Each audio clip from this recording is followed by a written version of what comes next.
शबनम और सलीम के अंधे इश्क की खूनी दास्तां अब फांसी के फंदे के करीब पहुंच गई है। खबर है जल्दी ही शबनम और उसका प्रेमी सलीम अब एक साथ फांसी पर लटकाए जाएंगे।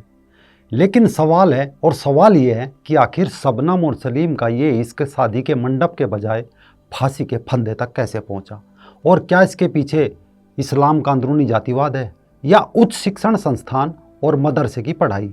और सवाल ये भी है, अगर सलीम के प्यार में शबनम की जगह कोई रिया प्रिया नेहा होती तो क्या वो भी यही खौफनाक कदम उठाती जो उस समय शबनम ने उठाया था। तो चलिए तलाशते हैं एक सवाल का जवाब और शुरू करते हैं आज का एपिसोड। नमस्कार दोस्तों, रंग दे बसंती में आपका एक बार फिर से स्वागत है। मैं हूं राजीव चौधरी। उत्तर प्रदेश का एक जिला है अमरोहा। इस अमरोहा जिले की तहसील हसनपुर क्षेत्र में एक गांव है बावनखेड़ी। इस बावनखेड़ी में इंटर कॉलेज में पढ़ाने वाले एक मास्टर जी थे शौकत अली। इनकी एक इकलौती बेटी है शबनम। दरअसल 14 अप्रैल 2008 की रात के लगभग 1:30-2 बजे होंगे, एक लड़की जोर जोर से चीख पुकार मचाती है। बचाओ बचाओ का शोर होता है। उसकी चीख पुकार सुनकर अड़ोस पड़ोस और गांव के लोग इकट्ठा हो जाते हैं। घर के अंदर घुसते हैं तो वहाँ के हालात देखकर दंग रह जाते हैं। सामने मंजर बेहद डरावना था। वहाँ 7 लाशें पड़ी थी। उनके सिर और शरीर कटे हुए थे, यानी पूरे परिवार की लाशें थीं। अगर कोई जीवित बचा था तो सिर्फ 25 साल की एक लड़की जिसका नाम शबनम है। जो मरे थे वो थे शबनम के माँ बाप, शबनम के 2 भाई, शबनम की एक भाभी, शबनम की एक फुफेरी बहन और शबनम का एक भतीजा। लेकिन इन सब के बीच कोई और भी उस परिवार में जीवित था जिसे खरोंच तक नहीं आई थी, और वो था शबनम के पेट में पल रहा उसका 2 महीने का बच्चा। खैर, घुप अंधेरी रात में बारिश शुरू हो गई थी। आंगन में सोए लोग घर के भीतर जाने लगे थे। जब लोग अपने बिस्तर बटोरकर भीतर ले जा रहे थे तो सुनसान से बावनखेड़ी गांव में अचानक हड़कंप मच जाता है। हाथों में टॉर्च और लालटेन पकड़े लोग शौकत अली के घर की ओर दौड़ने लगते हैं।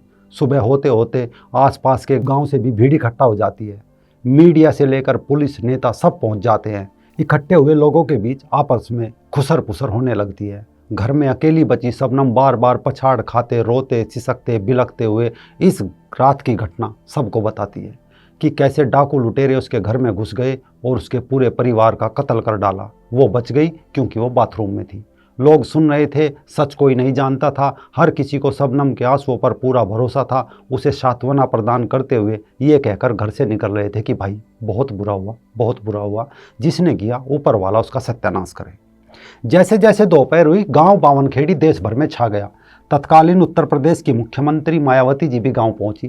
पीड़ित शबनम को सांत्वना दी और अधिकारियों को आदेश कि जल्द से जल्द घटना का खुलासा किया जाए ताकि दोषियों को कड़ी से कड़ी सजा दिलाई जा सके। पुलिस ने शौकत, माँ हाशमी, भाई अनीस, राशिद, भाभी अंजुम, फुफेरी बहन राबिया और 10 माह के शबनम के भतीजे अर्श का शव पोस्टमार्टम के लिए भेज दिया। अब एक तरफ पुलिस उन लुटेरों की खोजबीन में लग जाती है और दूसरी तरफ पोस्टमार्टम भी करवा लेती है।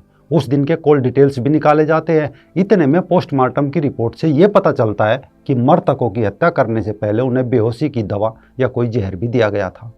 हालांकि घर में पड़े शव पहले ही सब कुछ बता चुके थे कि मृतकों द्वारा खुद को बचाने की कोई कोशिश नहीं की गई। ऐसा किसी भी एंगल से नहीं दिखता था। दूसरा, जो कत्ल का उद्देश्य शबनम बता रही थी यानी लूटपाट, ऐसा पूरे घर में कुछ भी नहीं था जो लूटा गया हो या लूटने के काबिल हो। हाँ, शौकत के घर में रोज 1 किलो दूध आया करता था, लेकिन वारदात वाले दिन 2 किलो दूध शबनम ने खरीदा था। हो सकता है दूध में ही कुछ नशीला पदार्थ मिलाकर सबको पिला दिया था। यानी अब साफ हो चुका था कि कत्ल करने वाला घर परिवार रिश्तेदार इनमें से ही कोई एक सदस्य है जिसने तसल्ली बख्श इस घटना को अंजाम दिया और एक एक का गला रेत दिया। मसलन पुलिस को शेरलॉक होम्स या हिंदी सीरियल CID की तरह डिडक्शन वाली तरकीब अपनाने की कोई ज़रूरत नहीं थी। शक की सुई न इधर न उधर, बस सीधी शबनम पर टिक रही थी। साथ ही शबनम की कॉल डिटेल भी इस तरफ इशारा कर रही थी कि कत्ल की रात उसकी एक ही नंबर पर कई बार बात हुई। कत्ल हो जाने के बाद भी शबनम की उस नंबर पर बात हुई। एक और बात भी पुलिस को 1-2 दिन बाद पता चली, और वो थी कि शबनम की प्रेगनेंसी, जबकि अभी वह कुंवारी थी। लेकिन फिर भी ये सब तो बड़े कमज़ोर से सबूत थे, क्योंकि अभी मजबूत एविडेंस से पुलिस काफ़ी दूर थी। जैसे कत्ल करने के लिए यूज किया गया या यूज किए गए हथियार, वो कहाँ से आए, कहाँ गए, कोई गवाह भी नहीं था। सो अब पुलिस के पास सिर्फ एक रास्ता बचा था, और वो रास्ता था पुलिसगिरी।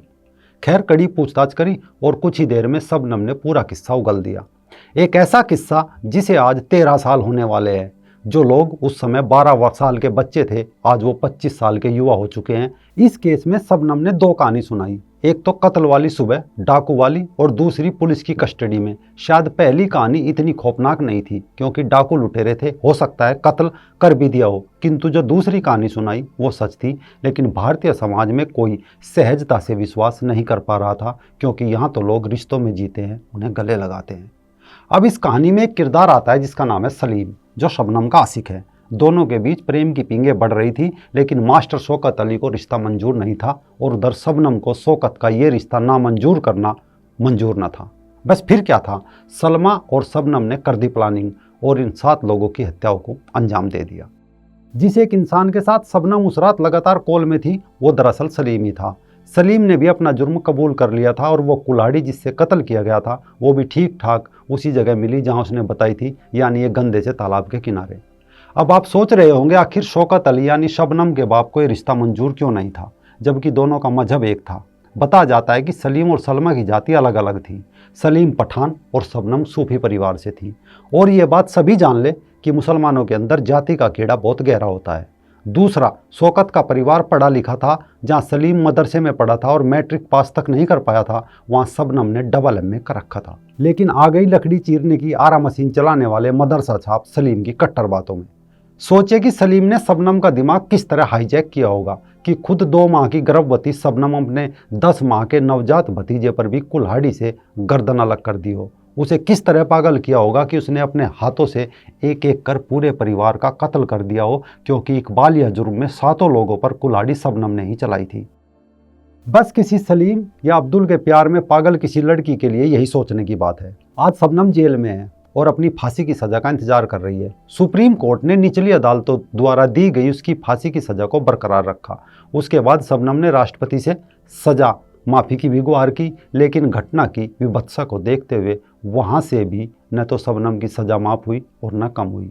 हाँ, इसमें जो उस समय उसके पेट में 2 महीने का बच्चा था वो ज़रूर बड़ा हो गया है। आसमानी किताब में गोद लेने का कोई नियम तो नहीं है, इस कारण वो लड़का इस समय एक पत्रकार के पास है। वो तो दरअसल इस घटना का 8वां विक्टिम है। वैसे तो पहले 7 साल शबनम के साथ ही वो जेल में पला बड़ा, लेकिन फिर उसे बाहर भेज दिया गया। खैर, भारत को आज़ादी मिलने के बाद देश में पहली बार किसी महिला अपराधी को फांसी की सज़ा दी जाएगी। मथुरा में शबनम को फांसी पर लटकाया जाएगा और साथ ही उसके मदरसा छाप प्रेमी को भी सज़ा के तौर पर फांसी दी जाएगी।